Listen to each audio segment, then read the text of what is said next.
অসমৰ অন্যান্য ঠাইৰ দৰে লখিমপুৰৰ জলেশ্বৰতো ৭৮ সংখ্যক স্বাধীনতা দিৱস পালন কৰা হয়।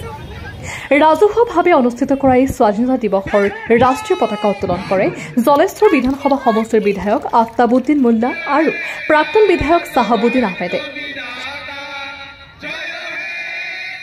দেশপ্ৰেমমূলক নৃত্য গীতকে ধৰি বিভিন্ন সাংস্কৃতিক অনুষ্ঠানেৰে ৰজন জনাই উঠাই স্বাধীনতা দিৱসত সমগ্ৰ অঞ্চলটোৰ শ শ ৰাইজ, ছাত্ৰ ছাত্ৰী, অভিভাৱককে ধৰি ভালেমান বিশিষ্ট লোকে অংশগ্ৰহণ কৰে।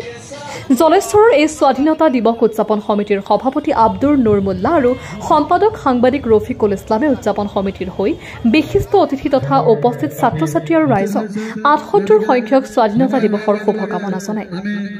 সভাত সমষ্টিটোৰ বিধায়ক আফতাবুদ্দিন মোল্লা, প্ৰাক্তন বিধায়ক চাহাবুদ্দিন আহমেদে, গোৱালপাৰা জিলা মুক্তি যুঁজাৰু সন্মিলনৰ সম্পাদক তথা journalist union of Assam Goalpara জিলা সমিতিৰ সভাপতি জ্যেষ্ঠ সাংবাদিক দিলীপ কুমাৰ নাথকে ধৰি ভালেমান বক্তাই ভাষণ ৰাখে।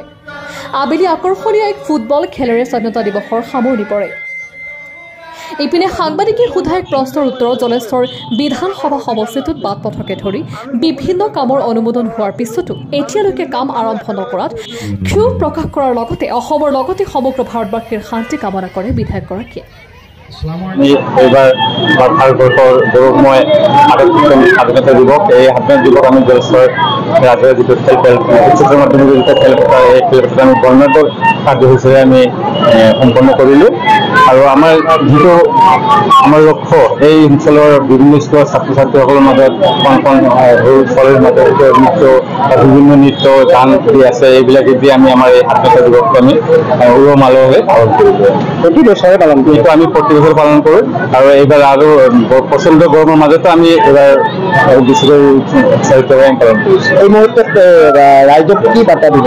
আমি ৰাইজক এই বাৰ্তা দিম যে আমাৰ এই গণতন্ত্ৰ, আমাৰ এই যিটো স্বাধীনতা দিৱস, এই স্বাধীনতা দিৱস যে আমি এটা ঐক্যবদ্ধ হওঁ, যাতে আমাৰ মাজত যিটো ইউনিটি, আমাৰ যিটো বিভিন্ন ধৰ্ম বৰ্ণ আমাৰ ইউনিটি, এই ইউনিটি আমি যিটো মিলা পিছে বসবাস এই বাস কৰিব পাৰোঁ, তাই আমি কামনা কৰিছোঁ। ৭৮তম স্বাধীনতা দিৱস ১৫ আগষ্ট। আৰু এই অনুষ্ঠানটো প্ৰথমতে মই আমাৰ দলীয় যিটো কাৰ্য, আমাৰ দলৰ এটা কাৰ্যালয় আছে ব্লক কংগ্ৰেছ অফিচ, তাতে ৰাতিপুৱা উদযাপন কৰিলোঁ। পতাকা উত্তোলন কৰি আমি জলেশ্বৰ মহাবিদ্যালয়ত তপবন কৰিলোঁ, উত্তোলন কৰিলোঁ। তাৰপিছত আমি পলে Jaleswar higher secondary higher secondary কৰাৰ পিছত জলেশ্বৰ হায়াৰ ছেকেণ্ডেৰী যিটো ৰাজহুৱা পতাকা উত্তোলন কাৰ্য, তাত যোগদান কৰিলোঁ। আজিৰ দিনটো এই আৰু আমাৰ আপোনাৰ সমষ্টি উন্নয়নৰ কি ক'ব? সমষ্টি উন্নয়নৰ কথাটো কি ক'ম, ক'বলৈ অলপ নিজৰো লাজ লাগে। গোটেইখিনি কাম যদিও কৰিছোঁ, কিন্তু কামবিলাক হৈ উঠা নাই।